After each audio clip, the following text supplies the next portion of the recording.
Drag race, ito yung karera na talaga namang sobrang delikado kung titignan. Isang tuwid lang naman siya, pero alam mo ba na need mo talaga ng maraming experience sa paghihinete ng mga mamaw na drag bike? Bago ka sumampa sa malalaking karera at sa mga gantong klase ng karera, talagang kailangan na marami ka ng experience o karanasan para ma-handle mo ang mga ganitong klaseng motor o mga gantong klaseng drag bike, kasi guys, hindi talaga biro ang mga power ng mga motor na ito. Isa nga sa mga bida dito is yung mga 2-stroke na category, yung mga 90s era na bike na ginawang drag bike na kung umarangkada naman talagang napakamamaw. Kaya nga dito guys sa video na ito is pag-uusapan natin ang drag bike na super open category. Kaya samahan nyo guys na pag-usapan nito. Pero bago yan, baka pwede naman na pa-subscribe ng aking YouTube channel. I-click mo na din ang notification bell para maging updated kayo sa mga susunod na i-upload ko.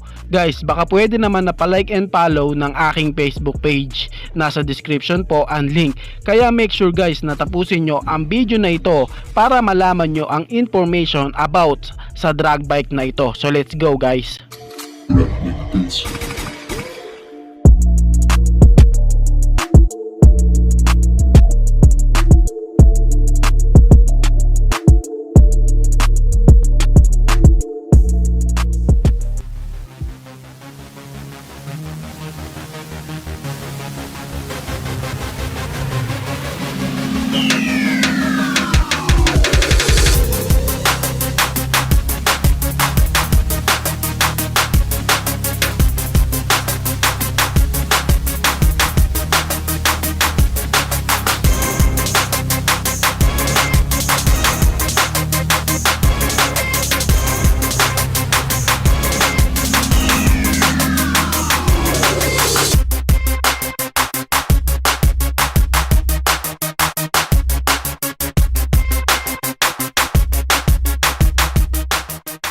Kung usapang mamaw guys, alam naman natin na isa ang Kawasaki KR 150cc na talaga namang napakadaming napatunayan pagdating sa mundo ng karera.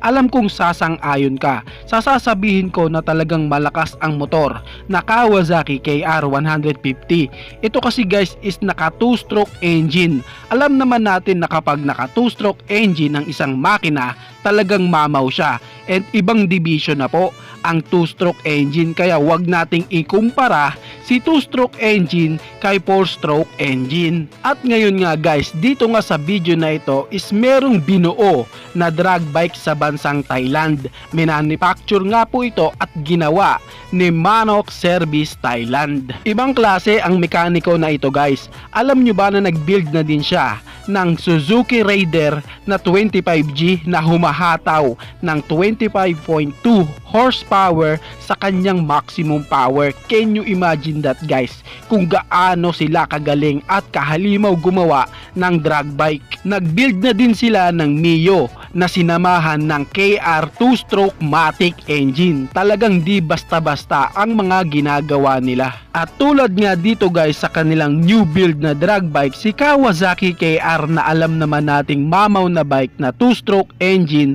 isinama o pinag-combine nga po nila ang Honda CBR. Ginamit nga nila ang CBR head para sa KR na ito. Talagang masasabi mo na lang na mamaw na drag bike itong KR with CBR head 2+4 90mm super open. Ngayon, ilang cc na nga ba ang KR drag bike na ito? Ito nga guys is pumapalo na ng 400cc na KR drag bike.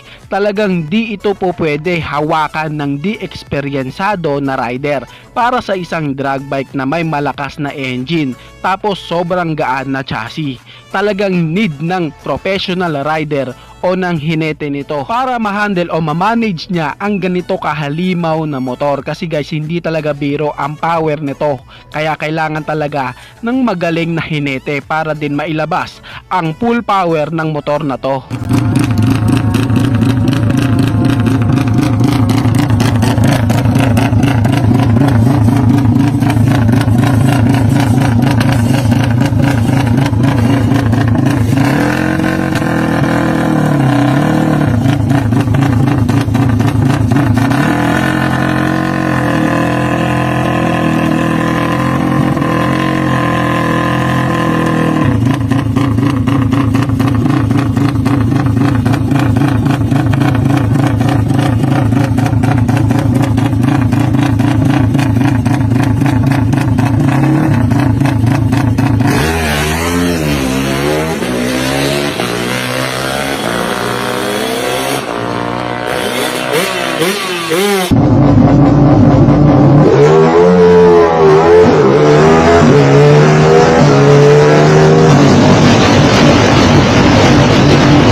natin nitong nakaraang October 8, 2022 is may naganap na drag race sa pangunguna ng Team Luzon and Team Visayas. At doon nga sa laban na iyon, ang nagwagi is ang Team Luzon sa kanilang KR drag bike at hinete na si Bank. At alam nyo ba na ang KR drag bike na iyon is nagmula din po sa bansang Thailand. Kung baga Thailand build din ang KR drag bike na iyon. Syempre saludo pa din para sa ating mga mamamayang Pilipino na nagbi-build ng drag bike. Napakadami na din naman talaga nilang napatunayan sa ating mga kababayan pagdating sa mundo ng karera. At para nga dito sa KR with CBR head na binuo ni Manok Service Thailand, talagang masasabi natin na malakas.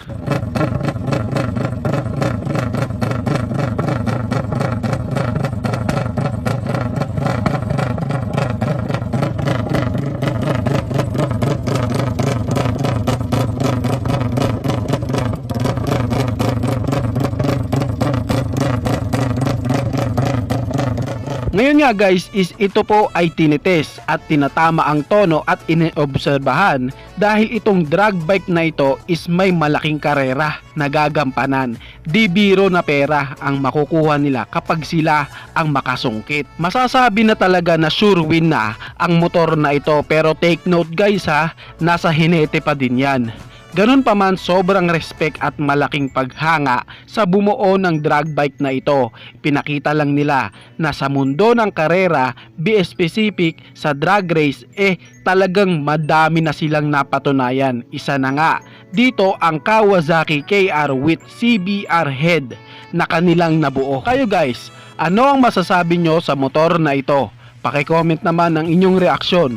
Maraming salamat po. Bago matapos ang video na ito guys, baka pwede naman napahingi ng isang like mula sa inyo bilang pagsuporta sa ating munting video. Maraming salamat po. Pwede mo na rin i-share para din malaman ng iba nating mga ka-rider. Sa tingin ko guys is dito ko na lamang po tatapusin ang ating vlog. I hope na nag-enjoy kayo sa aking hinandang video para sa inyo. Pinasisigla ko din kayo guys na i-subscribe ang aking YouTube channel. I-click mo na din ang notification bell para maging updated kayo sa mga susunod na video na gagawin ko. So dito ko na lamang po tatapusin. Maraming salamat. Ichiboy. Thank you.